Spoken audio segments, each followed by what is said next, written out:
شبكية شبكية قبل مش مين؟ هايلة. هي تقريبا شمال. أنا قلت لهم امتحان شبكية شايف النظر هتصدق. ماشي. مش عارفه الدكتور رحت عنده برضه قال لي ما شاء الله ممتازه. انا ما عملتش شبكيه اسألني في النقطة. العموم بصراحه ما عملتش شبكيه اصلا، ما توصلش كده بغض النظر عن الدكتور بقى يعني. هي مش شطاره مننا، دي توفيق بصراحه من عند ربنا.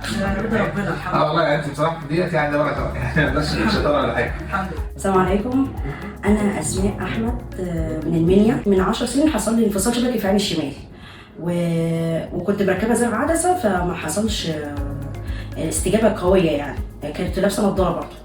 جيت المره دي لما حصل لي الانفصال شبكي في العين اليمين فرحت للدكتور احمد ربيع. اول ما استقبلني احلى استقبال.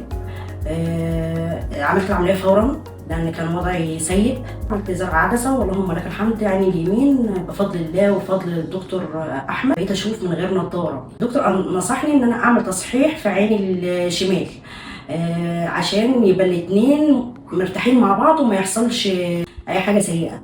فعملت تصحيح في عيني الشمال اللي كانت فيها زمان انفصال شبكي وزرع عدسه، واللهم لك الحمد. الموضوع ده له 4 شهور يعني، كل العمليات اللي انا عملتها مع الدكتور احمد ربيع.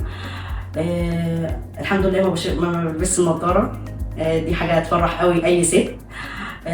اللهم لك الحمد، بقيت اشوف حلو قوي غير زمان يعني. انا الحوار ده كله عملته قبل ذلك مع الدكتور قبل ذلك، بس اللهم لك الحمد المره دي لا، الحياه اختلفت تماما، بقيت فرحانه. فشكرا للدكتور احمد ربيع وشكرا لهاجر السكرتيره بتاعته. والله بجد ونعم الناس الحلوه ونعم الدكتور اللي بص كفايه بس استقباله الجميل اللي بيحسس المريض براحه نفسيه. فربنا يبارك لهم يا رب، ومن نجاح لنجاح يا رب.